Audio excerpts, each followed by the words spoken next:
Então, boa tarde. Hoje, quem vai conversar com a gente é o professor Amilcar Pereira, professor da Faculdade de Educação do UFRJ. A nossa dinâmica essa tarde, pelo que eu entendi, Bea, por favor, me confirma. Bea, só para confirmar, a gente vai ter, então, uma fala do professor Amilcar de mais ou menos 45 minutos. Depois a gente vai ter um tempo de troca. Então, por favor, reservem as perguntas e as intervenções para a gente poder enriquecer esse segundo momento. Depois a gente vai fazer uma pequena pausa e a gente vai ter o encontro com a Sandra, né, aqui na sequência. E lembrar que hoje às 5 horas tem a Batalha do Conhecimento com o Marechal lá embaixo.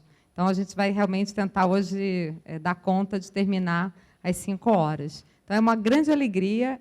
Amilcar é meu colega lá na Faculdade de Educação.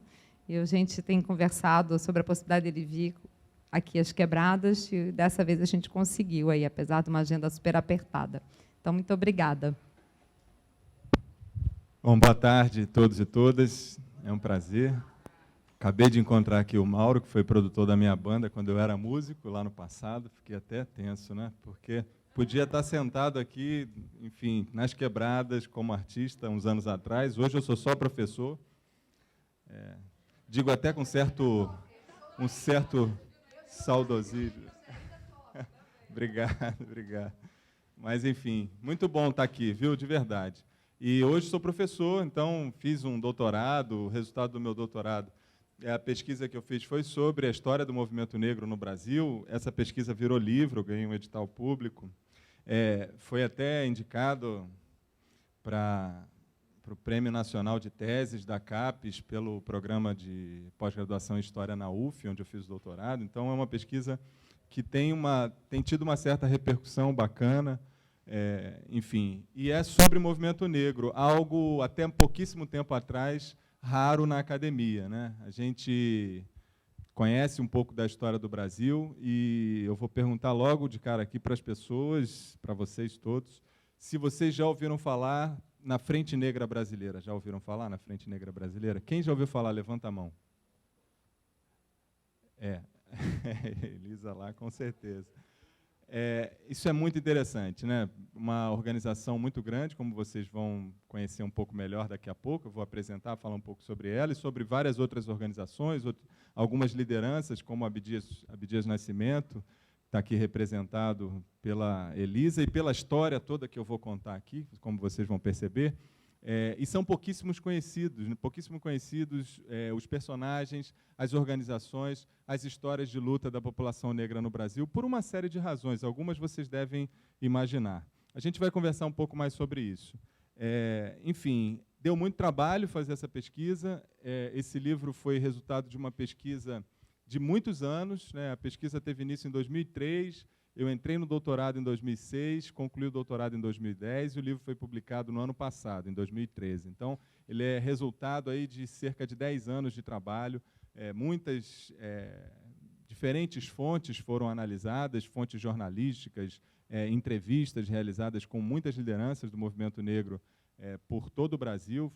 Enfim, a pesquisa foi realizada em todas as regiões do Brasil e também tive a oportunidade de ir aos Estados Unidos fazer pesquisas lá, onde encontrei boa parte do material que eu vou apresentar aqui para vocês agora. Então, vamos lá, movimento negro.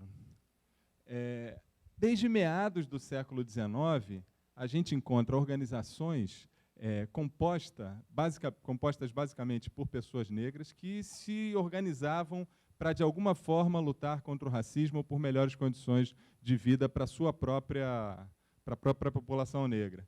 Entre essas organizações, eu gosto sempre de destacar os jornais da imprensa negra, que desde meados do século XIX existem, é bom que se diga, né? Existem e problematizam questões do cotidiano, apresentam exemplos, casos de discriminação e apresentam mesmo um projeto, posturas distintas, né, no sentido de buscar o combate à discriminação racial no Brasil. O primeiro exemplo conhecido pela historiografia hoje é do jornal Homem de Cor, que foi fundado pelo Francisco de Paula Brito em 1833, aqui no Rio de Janeiro. Francisco de Paula Brito, que era amigo do Machado de Assis e de muitos outros escritores, é considerado o primeiro editor no Brasil da tipografia fundada pelo Francisco de Paula Brito, que era um homem negro.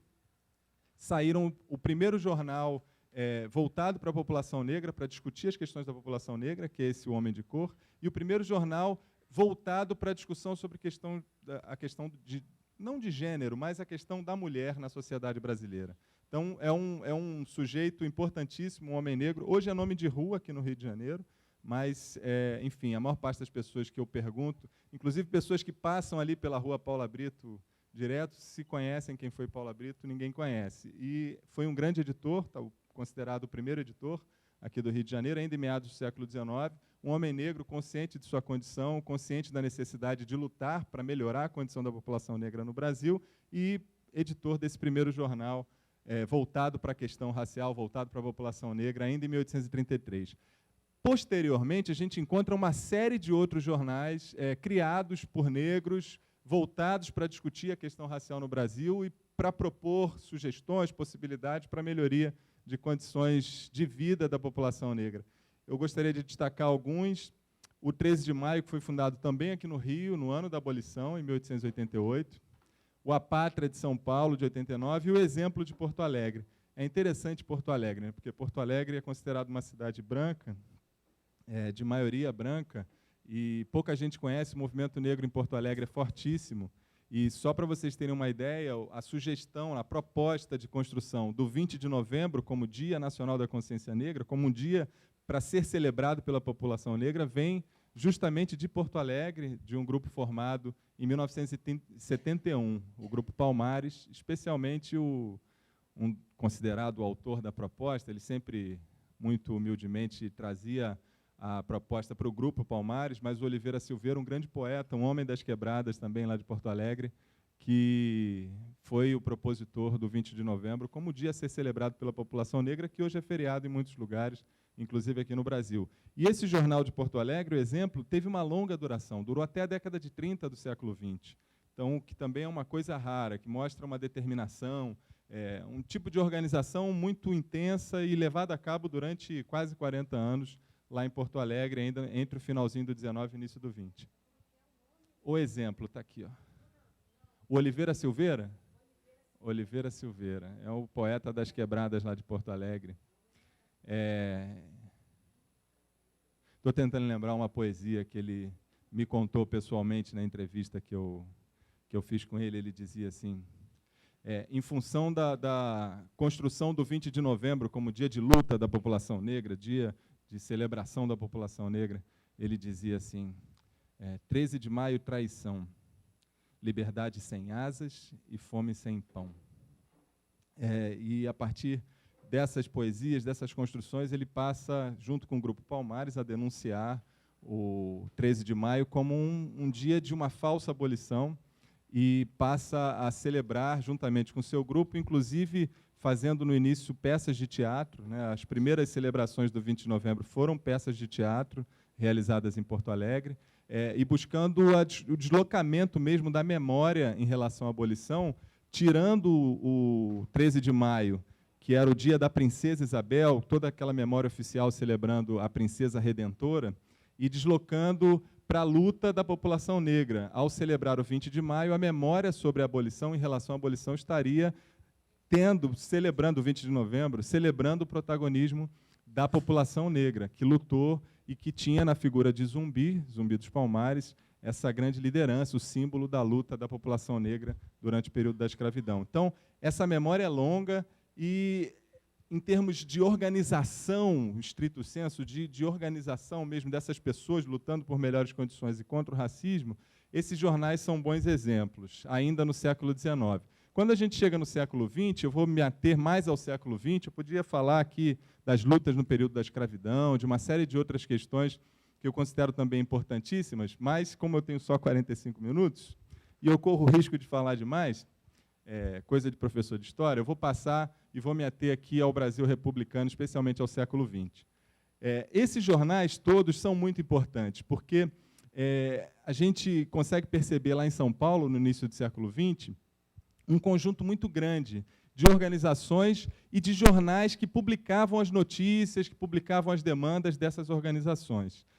São muitos. Eu gostaria de destacar, especialmente no início do século XX, o Clarim da Alvorada, que foi fundado por Correia Leite e Jaime de Aguiar ainda em 1924.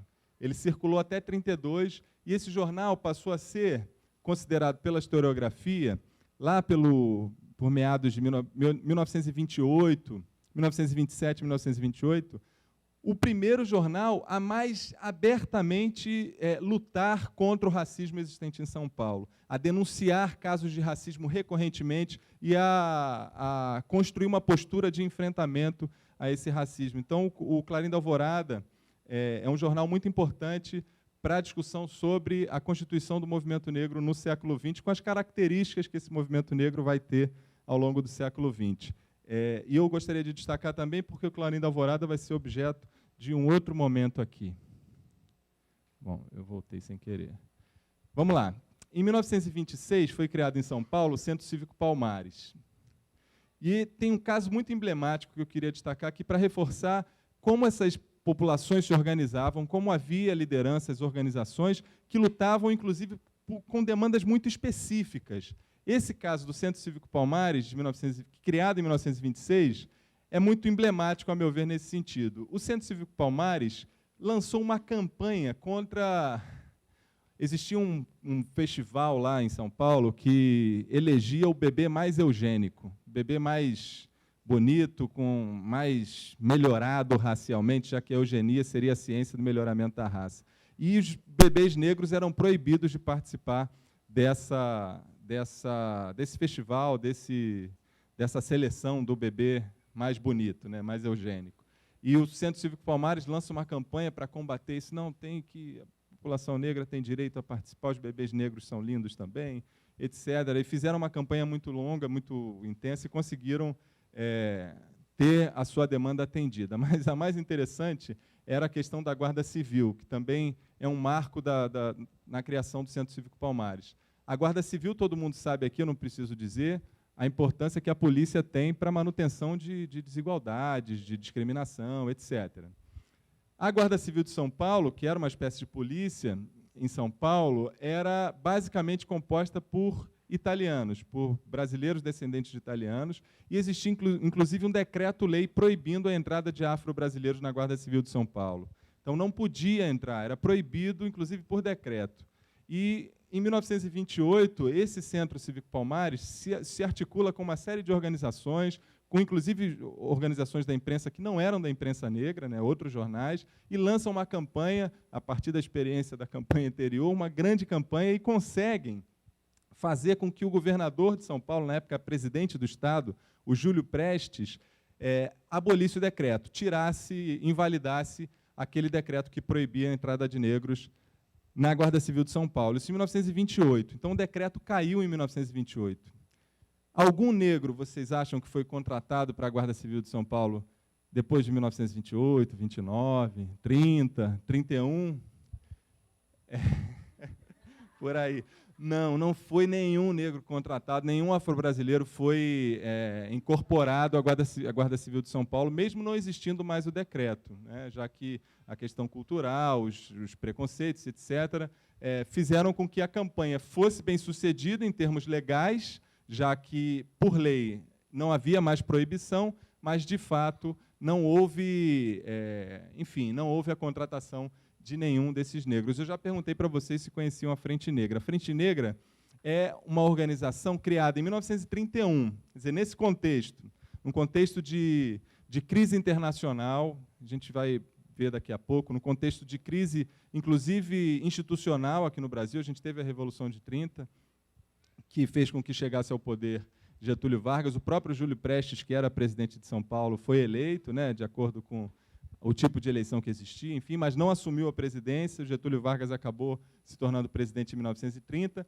e é nesse contexto de ruptura que se constitui a Frente Negra Brasileira, como uma organização política, e ela rapidamente se espalha por outros estados do Brasil. Havia Frente Negra, por exemplo, no Rio Grande do Sul, havia Frente Negra em Pernambuco, havia Frente Negra em Minas Gerais, na Bahia, e o centro, né, a criação da Frente Negra se dá em São Paulo, na cidade de São Paulo, em 16 de setembro de 1931. Em 1933, eles começam a criam seu próprio jornal para informar não só as suas demandas, mas também em casos de racismo, etc. Havia uma escola que ensinava, que educava a população negra, alfabetizava a população negra. Havia uma série de organizações de festas, encontros artísticos, enfim, era uma organização muito viva, que, segundo vários historiadores, reunia milhares de pessoas.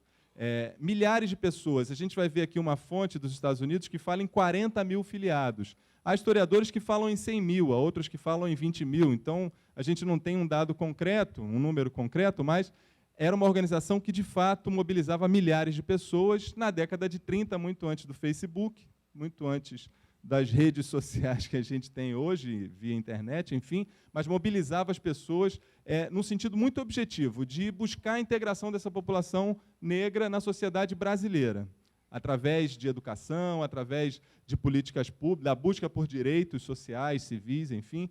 Essa Frente Negra, tendo em vista a não entrada dos negros na Guarda Civil de São Paulo, a partir de 28, mesmo sem existir a lei que impedia, a Frente Negra organiza uma grande mobilização aqui no Rio de Janeiro, em frente ao Palácio do Catete, que é onde ficava o governo na época, e representantes dessa organização são recebidos pelo presidente Getúlio Vargas, que aceita atender a demanda dessa organização e nomeia, faz com que o governo de São Paulo contratasse naquele dia 300 negros para a Guarda Civil de São Paulo. Ou seja, a pressão popular, a pressão política dessa organização, com milhares de pessoas mobilizadas para lutar por essa questão que é tão importante, era tão importante na época para aqueles setores populacionais, e a partir dessa pressão exercida aqui no Rio de Janeiro, mediante, inclusive, articulação política com a presidência da República,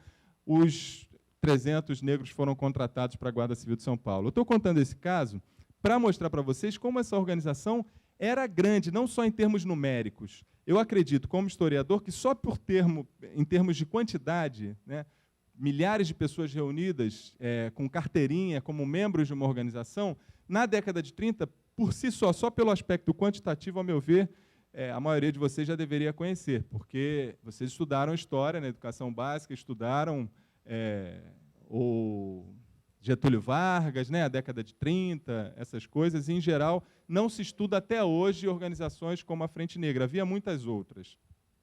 Mas, só pelo aspecto quantitativo, ao meu ver, já seria motivo suficiente para que se estudasse essas histórias nas escolas. Mas, além disso, era uma organização política que tinha, de fato, que construiu espaços de negociação, que fazia articulação política e conseguia, inclusive, demandas atendidas pelo governo, no caso, pelo governo federal. Muito bem, essa organização virou um partido político em 1936. Ela foi registrada como partido político com um objetivo muito evidente, que era participar das eleições de 37 e eleger deputados, eleger pessoas para trabalharem diretamente pela população negra no espaço político institucional, né? Em 37 veio o golpe do Estado Novo, Getúlio Vargas fechou todos os partidos políticos, todas as organizações, inclusive a Frente Negra. Então, a Frente Negra foi fechada em 37. Mas teve uma vida aí bastante intensa entre 1931 e 37. Esse é o Clarim da Alvorada, lembra que eu falei para vocês no início, o jornal de 24 a 32, o editorial da Frente Negra Brasileira, né?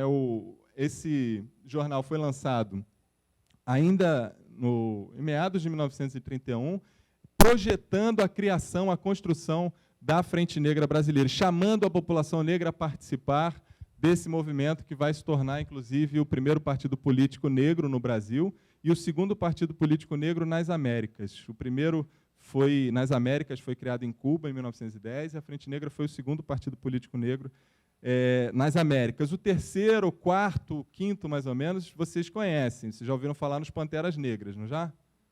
Todo mundo já ouviu falar nos Panteras Negras, lá nos Estados Unidos? Aqui, a Frente Negra foi antes dos Panteras Negras, mas, enfim. Esse eu vou pular, porque eu acho que já estou falando demais, mas, enfim, falava um pouco sobre o contexto. Era um militante negro do início do século XX, falando sobre o contexto de criação da Frente Negra. Eu acho que já falei um pouco sobre isso. E eu vou pular. Eu acabei de perguntar se vocês conheciam os Panteras Negras. é muito comum, não só na academia, mas inclusive no senso comum, em jornais, uma certa percepção de que o movimento negro brasileiro seria uma cópia, em menores proporções, do movimento negro norte-americano. Que as organizações, o movimento negro aqui no Brasil seria cópia, teria copiado questões, propostas, metodologias, ações dos negros norte-americanos. Vocês sentem assim? Já ouviram falar esse tipo de coisa? Bom, eu estudo o movimento negro há muito tempo, já ouvi muito, inclusive de acadêmicos. Há alguns livros que afirmam isso sobre o movimento negro no Brasil. Eu vou mostrar o que eu descobri lá nos Estados Unidos durante a pesquisa que resultou nesse livro. E vou mostrar para vocês como essa afirmação não faz sentido, tendo em vista as fontes, tendo em vista a realidade objetiva que eu pude analisar fazendo a pesquisa para o livro. Primeiro, eu afirmo que há circulação de referenciais. Isso é um centro na minha tese, né, de que há circulação. Houve circulação de referenciais para a luta contra o racismo ao longo da história. O Paul Gilroy é um sociólogo norte-americano, na verdade, jamaicano, caribenho, mas ele viveu nos Estados Unidos, hoje trabalha nos Estados Unidos, e escreveu um livro muito importante, a meu ver, muito importante, chamado Atlântico Negro. E ele fala justamente da metáfora do navio, o navio como espaço de circulação privilegiado para a própria construção de identidade negra pelo mundo durante os séculos XIX, XVII, XVIII, XIX, enfim. Então, o navio como a metáfora dessa circulação de referenciais. Há muitas outras formas de circulação de referenciais, além do navio. O navio levava as pessoas. Um elemento que eu considero importantíssimo para pensar essa circulação de referenciais são os próprios jornais produzidos por negros aqui e lá nos Estados Unidos, e em muitos outros lugares, no Caribe, no continente africano, enfim. O Clarim da Alvorada, por exemplo, circulava lá nos Estados Unidos, porque o editor do Chicago Defender, que é considerado até hoje o maior jornal da imprensa negra, lá nos Estados Unidos, ele veio ao Brasil em 1923, passou 3 meses aqui no Brasil, ficou encantado com muitas coisas, enfim, mas um resultado muito objetivo da vinda dele ao Brasil foi um intercâmbio entre o Clarim da Alvorada, que era esse jornal que eu já apresentei para vocês, e o jornal dele, o Chicago Defender. Então, eles constituem um intercâmbio. O Chicago Defender era enviado para o Brasil, e o Clarim da Alvorada, em troca, era enviado para Chicago, para os editores do Chicago Defender. Então, havia uma circulação muito objetiva de ideias e de referenciais a partir dessa troca, desse intercâmbio entre o Clarim da Alvorada e o Chicago Defender. Havia outros também. O Chicago Defender chega a enviar repórteres, jornalistas, que permaneceram aqui no Brasil, assim como outros jornais norte-americanos também fizeram. O Ollie Stewart, que foi um dos principais jornalistas a cobrir depois da Segunda Guerra Mundial na Europa, era um jornalista negro norte-americano. Ele vem ao Brasil na década de 40, antes de ir para a Europa, no início da década de 40, e ele passa alguns meses aqui e faz uma série de reportagens sobre a realidade da população negra aqui no Brasil. Essas reportagens foram publicadas num jornal norte-americano chamado Baltimore Afro-American. Enfim, e olha só que interessante. Ao receber as notícias aqui do Brasil, não só pelo Clarim da Alvorada, mas por outros jornais e por outras pessoas, por outras formas em que a circulação acontece, os negros norte-americanos ficaram muito interessados e inclusive, animados com a possibilidade de construção de organizações como a Frente Negra Brasileira. Eu trouxe aqui alguns trechos de reportagens do Chicago Defender, que é esse maior jornal da imprensa negra nos Estados Unidos. Ele foi criado em 1905, mas eu preciso dizer uma coisa. Enquanto eu fazia pesquisa lá nos Estados Unidos, eu li vários historiadores norte-americanos que falavam sobre a importância da imprensa negra. E muitos deles diziam que, entre as décadas de 30 e 40, foi o ápice da imprensa negra norte-americana, o momento em que a imprensa negra mais teve importância na sociedade norte-americana. E é justamente o momento de preparação para o deslanchar das lutas por direitos civis que vão se dar principalmente a partir de meados da década de 50, de 1950. É a partir de 1950, 1955, que as lutas por direitos civis passam a ser conhecidas na sociedade norte-americana e depois pelo mundo afora.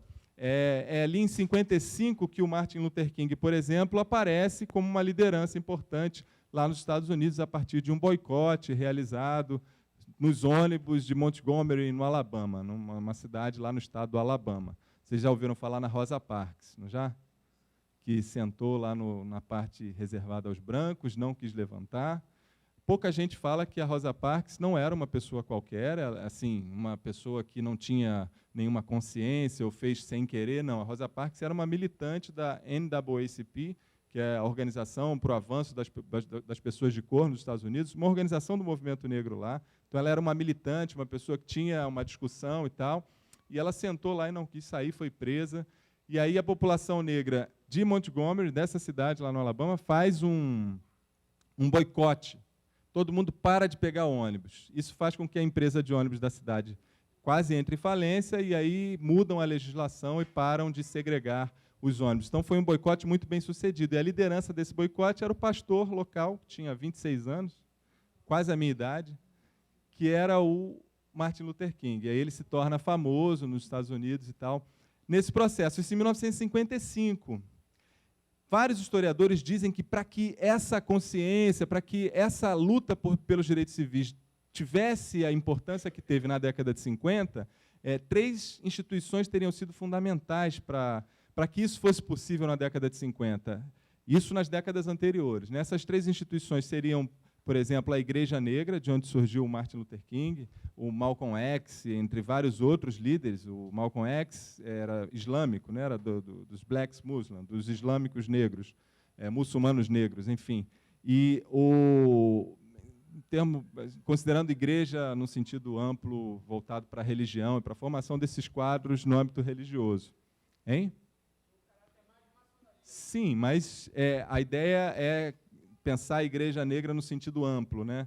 E aí a gente incorporaria também, por exemplo, o Malcolm X, o Luther King e muitos outros líderes que vão surgir dessa igreja negra nos Estados Unidos. A Universidade Negra, que também foi muito importante, produziu muitos quadros, e a terceira instituição, segundo esses historiadores, seria justamente a imprensa negra, que informava a comunidade negra sobre o que acontecia nos Estados Unidos, mas também sobre o que acontecia no mundo. E o ápice da imprensa negra teria sido as décadas de 30 e 40. Bom, estou preparando para chocar vocês. Nesse período, que é o ápice da imprensa negra nos Estados Unidos, a Frente Negra Brasileira foi apresentada em diversas reportagens dessa forma aqui. Essa reportagem é de 26 de outubro de 1935, sobre uma manifestação que a Frente Negra teria realizado aqui no Rio de Janeiro. Olha só como é que eles apresentavam a Frente Negra nesse contexto da década de 30 lá nos Estados Unidos.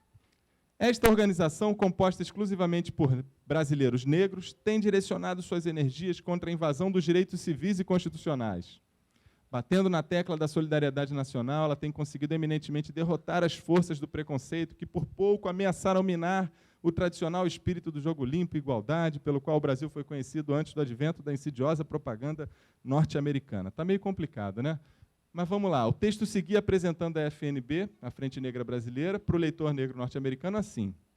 A Frente Negra é hoje a organização mais poderosa em todo o Brasil. Pô, até caiu o negócio, foi chocante agora. Vou repetir, a Frente Negra hoje, cai aí agora, organização mais poderosa em todo o Brasil, exercendo uma influência política que mantém afastados todos aqueles que poderiam negar as garantias específicas da Constituição Nacional. Olha só que interessante. Vou seguir, porque tem mais. Só entre 35 e 37, eu encontrei a Frente Negra, nesse jornal, que é o grande jornal, no ápice da imprensa negra norte-americana, 20 reportagens no Chicago Defender apresentando a Frente Negra dessa forma. Entre outras, essa reportagem me chamou muito a atenção. Políticos brasileiros procuram apoio da Frente Negra. Em 1936, ao referir-se às eleições que se aproximavam, a reportagem dizia assim: os associados à Frente Negra, dá para ver daí? Os associados à Frente Negra, de acordo com fontes autênticas, vão muito além dos 40 mil. Essas fontes autênticas são eles que estão dizendo. Com novos membros se associando diariamente. Com sua solidez, essa organização representa hoje uma das forças mais poderosas a serem consideradas no Brasil.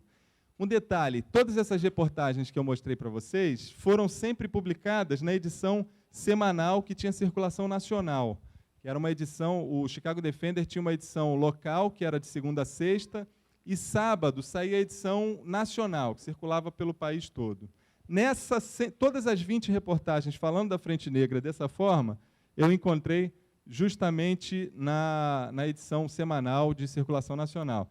Essa é um texto de um autor brasileiro falando sobre essa conquista da Frente Negra, de conseguir fazer com que os negros fossem contratados pela Guarda Civil. Por que eu trouxe esse texto do Ayi Assis falando sobre a Frente Negra, conquistando ali essa demanda sendo atendida pelo governo brasileiro? Para mostrar que, de fato, a Frente Negra tinha uma importância social, tinha condições de negociar, inclusive, com a presidência da República e, em alguns casos, obter sua demanda atendida. Então, era a organização mais importante do Brasil, como diziam o jornal ali, os diferentes jornais? Provavelmente não. Acredito que não era. Mas, de fato, era uma organização que tinha uma importância social, que tinha condições de negociar, de criar interlocução, inclusive com o governo federal, e de ter suas demandas atendidas. A Frente Negra apoia o Getúlio Vargas também em alguns momentos, especialmente ali em 32. Enfim, há trocas, há negociações, há construção política, há protagonismo dessa população ao se organizar, né, em organizações como a Frente Negra Brasileira e várias outras. Eu trouxe alguns. Esse é a reportagem que me chamou muito a atenção. Políticos brasileiros buscam apoio da Frente Negra. Esse é muito interessante, porque mostra o prédio da Frente Negra lá em São Paulo. É uma reportagem de novembro de 35, que mostra o prédio oficial da Frente Negra em São Paulo. Aqui está dizendo onde essa grande organização recentemente sediou um congresso interseccional. O prédio da Frente Negra, olha que barato. Agora, esse foi o que mais me chamou a atenção. Essa reportagem, a meu ver, quebra aquela afirmação que eu falei anteriormente, sobre o Brasil copiar, sobre o movimento negro copiar o negro norte-americano, as lutas pelos direitos civis lá nos Estados Unidos. Essa, vocês podem ver que é a matéria que mais, né, está em cima do título do jornal, a manchete do dia, né, e a manchete diz o seguinte: grupo de negros norte-americanos segue exemplo do Brasil. Mapeia a campanha para se livrar dos grilhões em 36. Você vê ali que é o jornal de edição nacional, um jornal de 24 páginas, quer dizer, um jornal grande, que fala exatamente sobre a Frente Negra norte-americana, que havia sido constituída e que lançava ali seus planos para lutar por direitos na sociedade norte-americana. Olha só, grupo de negros, grupo racial norte-americano, segue exemplo do Brasil. Quer dizer, não só a gente não pode dizer que o movimento negro seria uma cópia do movimento negro norte-americano, como há exemplos que mostram que essa circulação de referenciais existe de fato e que o Brasil também teria contribuído nessa circulação com referenciais para a construção da luta lá nos Estados Unidos antes do Luther King surgir como liderança, antes dos Panteras Negras serem criados. A circulação está aí, acontecendo até hoje de diferentes formas. Então, essa afirmação me parece muito interessante, né? Depois eu vou até comentar no debate sobre a matéria que acabou de sair na revista de História da Biblioteca Nacional esse mês, e já tem uma certa polêmica, eu tenho que responder às cartas dos leitores. Vou explicar isso depois no debate, porque agora não vai dar tempo. Mas porque eu apresentei esses documentos, né, esses jornais, nessa revista, e, enfim. Olha só que interessante. Nesse mesmo jornal de 36, que apresentava a Frente Negra Brasileira como exemplo, e que apresentava ali os planos da Frente Negra norte-americana, que havia sido criada, apresentava também a criação de uma Frente Negra em Porto Rico. E eles falam muito abertamente que, nesse jornal, que a organização em Porto Rico também foi inspirada no sucesso alcançado pela Frente Negra no Brasil. Olha que interessante. Nos Estados Unidos, em Porto Rico, esse movimento negro servindo de exemplo na luta, fornecendo referenciais para a luta contra o racismo e por melhores condições para a população negra. Essa é a reportagem falando sobre os porto-riquenhos, que tinham acabado de criar sua própria Frente Negra, inspiradas no sucesso da Frente Negra aqui no Brasil. Bom, há muitas influências, eu não sei como é que está meu tempo. 15. Puxa vida, fui rápido. Está dando para acompanhar, não? Tá? Então, há muitas influências. Como eu disse, eu acho fundamental a compreensão da circulação de referenciais que existe na diáspora negra. Agora, o que eu tenho afirmado e que tem chamado a atenção, na academia especialmente, é tentar mostrar que o Brasil não foi passivo, única e exclusivamente, não só recebeu, mas também contribuiu em diferentes momentos nesse processo de circulação de referenciais. Então, o movimento negro brasileiro também contribuiu na diáspora negra para a constituição de lutas, de diferentes lutas contra o racismo e por melhores condições de vida para a população negra. Mas também o movimento negro brasileiro, como disse o Mauro, recebeu influências de outros movimentos, de outras experiências produzidas pela população negra na diáspora. Por exemplo, o movimento da negritude, que foi um movimento literário de origem nos países de língua francesa, no Caribe, na África, e que também foi um movimento importantíssimo, que influencia muitos. O próprio Oliveira Silveira, esse poeta de Porto Alegre, que teria proposto o 20 de novembro como data a ser celebrada, ele me disse em entrevista que foi muito influenciado pelo movimento da negritude, negritude, né, em francês, que era um movimento de língua francesa. Ele era professor de francês e teria lido Leopold Senghor, Aimé Césaire, essas lideranças negras de língua francesa que falavam e produziam em francês, que foram para ele fundamentais na própria constituição da luta dele como negro no Brasil. O panafricanismo, cujas lideranças, algumas lideranças são muito conhecidas aqui no Brasil. Eu não sei se vocês já ouviram falar em Amilcar Cabral. Já ouviram falar? O meu nome é uma homenagem a um grande panafricanista, o Amilcar Cabral, uma liderança, a meu ver, importantíssima, de Guiné-Bissau, Cabo Verde, que foi assassinado na luta anticolonial, né, na luta por libertação, lá na África. Ali, ele foi assassinado na Guiné-Bissau, enfim, um pouco antes de eu nascer, meu nome foi uma homenagem a ele. Então, o meu pai, um militante negro aqui do Brasil, do Rio de Janeiro, tinha o Amilcar Cabral como uma grande referência ao ponto de dar um nome ao filho, né? Eu carrego essa responsabilidade hoje, em função da admiração que meu pai tinha em relação a esse grande panafricanista, essa liderança. Obrigado. Mas, enfim, as lutas por independência nos países africanos, como eu já disse, o Amilcar Cabral é um exemplo, há muitos outros líderes que eram muito conhecidos. Textos e livros desses revolucionários, como o Fanon, o próprio Cabral, Agostinho Neto, Samora Machel, entre vários outros, e também as lutas por direitos civis nos Estados Unidos, Luther King, Malcolm X, como disse o Mauro, a gente foi, mas a circulação faz com que outras referências venham também alimentar a luta no Brasil e em outros lugares. Para não dizer, eu acho importante falar da circulação e desses exemplos de influências, para que vocês, enfim, percebam como, de fato, a circulação é importante, né? E como o Brasil não foi só passivo receptor, ao contrário, também produziu lideranças, também produziu exemplos. Talvez a liderança mais conhecida aqui no Brasil, acredito que seja Abdias Nascimento, que, inclusive, foi viver nos Estados Unidos, exilado, em 1968. A Elisa está aqui ainda? Está ali fora. Enfim, a Elisa é norte-americana e eles se casam lá nos Estados Unidos, ela casa com Abdias. Abdias, a meu ver, se confunde com a própria história do movimento negro aqui no Brasil. Talvez seja a liderança mais conhecida, ele foi deputado, foi senador, foi artista plástico, dramaturgo, ator, era um homem das quebradas, não é? E foi fundador do Teatro Experimental do Negro, uma experiência... Vocês já ouviram falar no Teatro Experimental do Negro? Todo mundo já ouviu falar? Tem que conhecer. Tem um bolsista que tem que conhecer. Tem. Que está fazendo uma pesquisa sobre o TEM. É muito interessante, porque também havia um aspecto educativo interessantíssimo na própria constituição do TEM. Eles também tinham cursos para alfabetizar a população negra, enfim, e jovens trabalhadores. O Abdias também foi um dos fundadores do Movimento Negro Unificado, em 1978, aqui já no período de lutas contra a ditadura militar. Também é uma organização, a meu ver, importantíssima para a compreensão do que é o movimento negro na contemporaneidade. Esse MNU foi criado em 78 e o Abdias participa dessa criação. O Abdias foi um jovem, muito jovem ainda, né?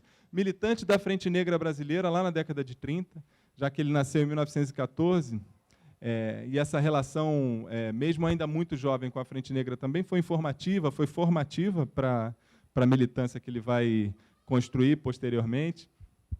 Então, a própria história do Abdias Nascimento, que talvez tenha sido o líder negro mais conhecido no mundo, ele participa de uma série de eventos no continente africano, desenvolve toda uma filosofia para a compreensão não só das relações raciais no Brasil, mas para a compreensão da própria visão de mundo da população negra aqui no Brasil, que ele chamava de quilombismo, que é um trabalho fantástico, é um livro publicado por ele que vale a pena ser conhecido. Então, ele era um intérprete do Brasil, ele era um intérprete da população negra no Brasil, não só academicamente, porque ele também foi professor universitário, mas também artisticamente, né? As obras dele são muito ilustrativas no que diz respeito à própria compreensão em relação à população negra, seja através de seus dramas, de suas lutas. Há quadros muito interessantes que retratam as diferentes formas de luta da população negra. Enfim, o Abdias, de certa forma, na sua própria trajetória de vida, ele se confunde com a história do movimento negro no Brasil. Eu queria falar um pouco, muito rapidamente, porque isso aqui eu acho que é uma afirmação um pouco ousada, mas que eu considero válida, né? Na verdade, eu estou dizendo porque eu considero válida, senão eu não diria. Mas eu digo ali que o movimento negro é um dos movimentos sociais mais bem-sucedidos na recente democracia brasileira. E é interessante, porque eu digo isso ao mesmo tempo em que constato que vocês não conheciam, por exemplo, aspectos importantíssimos da história desse movimento negro, como a Frente Negra Brasileira, que vocês disseram que não conheciam antes de eu apresentar. Mas eu acredito que, de fato, foi e é um dos movimentos sociais mais bem-sucedidos, na medida em que, em meio a todas essas percepções que vocês certamente têm, hoje de manhã eu acabei de compartilhar no Facebook uma história de um ator, jovem ator negro, alto, forte, que foi preso e está há 6 dias incomunicável porque ele foi confundido com alguém que teria parecido com ele, que teria sido assaltante numa situação ali e tal, e foi preso por ser negro e por ter o cabelo black, né? Não, o cara parece que estava sem blusa. O cara estava sem blusa, mas é o outro, o que foi filmado, né? Tinha as câmeras, enfim. Mas eu sempre lembro do Edson, eu esqueci o sobrenome dele agora, aquele jovem negro que foi assassinado em São Paulo, acho que em 2006, também deu em todos os jornais. Eu tenho uma reportagem na Folha de São Paulo com o pai dele, né? O jovem estava voltando do aeroporto, tinha deixado a namorada no aeroporto, estava fechando a porta do carro dele e foi assassinado por um policial. Era o dentista, exatamente. O dentista. Por que ele foi assassinado? O pai dele falou para o repórter, tem que colocar aí na certidão de óbito, causa-mortes, racismo. Porque se o meu filho fosse branco, não teria sido assassinado. Eu sou sargento da polícia aposentado, eu sei como acontece. Se meu filho fosse branco, o policial não atiraria antes de perguntar qualquer coisa. Então, ele foi assassinado por coincidência. Mas, enfim, então, essas questões que ainda são tão fortes, né, o racismo como elemento estruturante das desigualdades na sociedade brasileira, certamente vocês teriam muitos outros casos como esse para relatar aqui, mas, mesmo assim, eu estou dizendo que o movimento negro foi e é um dos movimentos sociais mais bem-sucedidos na recente democracia brasileira. Um dos autores que me ajuda a afirmar isso é o Paul Gilroy, na apresentação dele ao livro publicado aqui no Brasil, O Atlântico Negro. Ele fala mais ou menos isso, que o movimento negro foi muito bem-sucedido, especialmente por conseguir colocar em xeque a ideia de democracia racial, mesmo no momento em que essa democracia racial era afirmada como uma verdade, inclusive, estatal, né, uma política de Estado. Havia, inclusive, durante a ditadura militar, uma legislação na Lei de Segurança Nacional que proibia a afirmação da existência de racismo no Brasil. Era considerado crime, né, discutir a questão do racismo no Brasil, já que isso era considerado coisa dos Estados Unidos. Nos Estados Unidos, aqui existia uma democracia racial, etc., inclusive no discurso oficial. Em todos os fóruns internacionais, até 1995, você falou 1995, você acertou. Até 1995, em todos os fóruns internacionais, o governo brasileiro afirmava publicamente, perante organizações e representantes de outros países, que o Brasil era uma democracia racial. Em 1995, foi a primeira vez que um chefe de Estado brasileiro reconheceu a existência de discriminação racial no Brasil num fórum internacional. Foi o Fernando Henrique, que era sociólogo, né?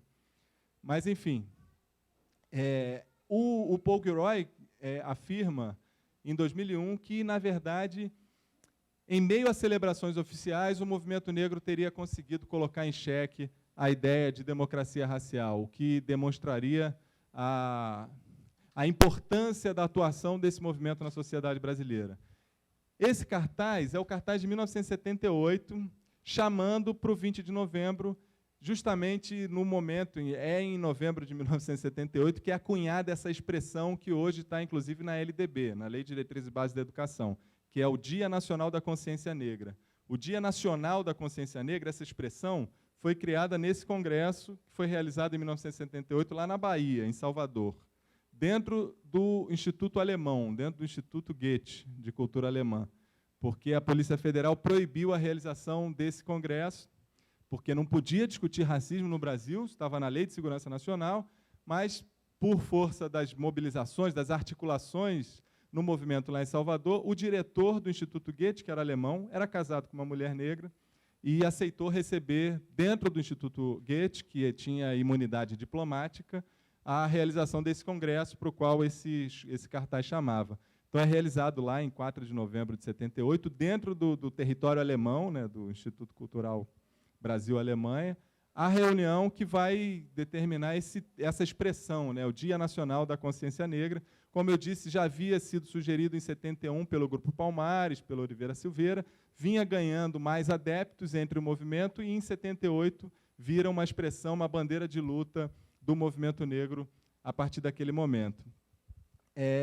Esse é um outro elemento que me faz pensar, né, como é bem sucedido esse movimento negro. Hoje é um feriado, hoje está na LDB, que eu acho interessantíssimo, na LDB está dizendo que as escolas devem utilizar o dia 20 de novembro como um dia de discussão sobre a memória das lutas da população negra no Brasil, que me parece algo realmente importante. E há uma série de questões, que o meu tempo já está acabando, que eu vou pular aqui. Por exemplo, como conquistas desse movimento social que nos permitem perceber como um movimento social bem-sucedido na recente democracia brasileira. Há uma série de intervenções do movimento negro na própria elaboração da Constituição em 88, como, por exemplo, a questão da titulação das terras de remanescentes de quilombos, que é uma questão muito interessante, né? Porque no texto entrou assim, remanescentes de quilombos. Eu imagino que os legisladores, quando aceitaram essa proposta, essa demanda do movimento negro, considerou que tinha uma ou duas terras de remanescentes de quilombos no Brasil. São cerca de 2.000, 3.000 e poucas certificadas hoje, está gerando uma discussão até hoje, a gente está em 2014, uma discussão muito intensa sobre a posse da terra, a luta pela terra no Brasil. Na Constituição entrou pela primeira vez a criminalização do racismo como crime inafiançável, isso é regulamentado posteriormente, em 1989, mas entra na Constituição a criminalização do racismo, a questão da titulação das terras, como eu já disse, e isso eu acho, especialmente para mim, que sou professor, formador de professores de História, né, trabalho na Faculdade de Educação, a partir de uma série de articulações, a Constituição do Brasil legisla, ela menciona só duas disciplinas escolares, a língua portuguesa, que é a língua pátria, deve ser ensinada em todo o território nacional, e a disciplina História, que é a minha praia. Olha só o que eles dizem. Os legisladores disseram na Constituição de 88, o ensino da história do Brasil levará em conta as contribuições das diferentes culturas e etnias para a formação do povo brasileiro. Quer dizer, a ideia é que o ensino de história no Brasil, desde a Constituição de 88, deveria levar em consideração todas as diferentes contribuições das diferentes populações, das diferentes matrizes que compõem a sociedade brasileira. Não é assim hoje ainda, mas enfim. Mas a gente está na luta, e vocês, a gente está na luta. Isso, então. Exatamente. É o que... exatamente. Então, essa lei 10.639, que propõe, né, que, na verdade, regulamenta o que a Constituição de 88 já dizia, a lei 10.639 tornou obrigatório o ensino de História e Cultura afro-brasileira em todo o país. E foi... Não, está na luta, né? A ideia é que seja implementado ao longo... Enfim, historicamente, o currículo brasileiro é absolutamente eurocêntrico, na universidade, na educação básica. Então, reverter essa situação e conseguir, de fato, apresentar todas as matrizes formadoras da sociedade brasileira, como todas elas importantes, igualmente importantes e complementares, é um desafio, a meu ver, um dos maiores desafios pelos quais nós ainda precisamos lutar, como cidadãos, como professores, como artistas. Não é uma questão fácil. Mudar a cultura, como vocês sabem, não é algo simples, né? Demanda um esforço ético, político muito grande. Como diria o Amilcar Cabral, trabalho pacientemente impaciente. Não é uma coisa simples. Mas, enfim, a discussão sobre as cotas, as ações afirmativas, hoje há uma série de leis que regulamentam ações afirmativas para negros em diferentes setores, especialmente na educação. A própria discussão, nesse sentido, sobre a questão racial, sobre a discriminação, o fato de exemplos como o de hoje, né, desse jovem negro ter sido aprisionado injustamente, basicamente por ser negro, estar no lugar errado, na hora errada. Questões como essa têm ganhado mais visibilidade, a sociedade brasileira tem debatido, tem discutido mais em relação à questão racial no Brasil, e eu digo sem nenhum problema, depois de estudar muito, mais de 10 anos essas questões, que isso se deve, em grande medida, à ação do movimento negro no Brasil. Isso se deve, em grande medida, a personagens, a lideranças como Abdias Nascimento, que estaria completando 100 anos agora, no dia 14 de março, e tantos outros líderes e organizações que, de diferentes formas, lutaram contra o racismo aqui no Brasil e por melhores condições de vida para a população negra. É isso, muito obrigado.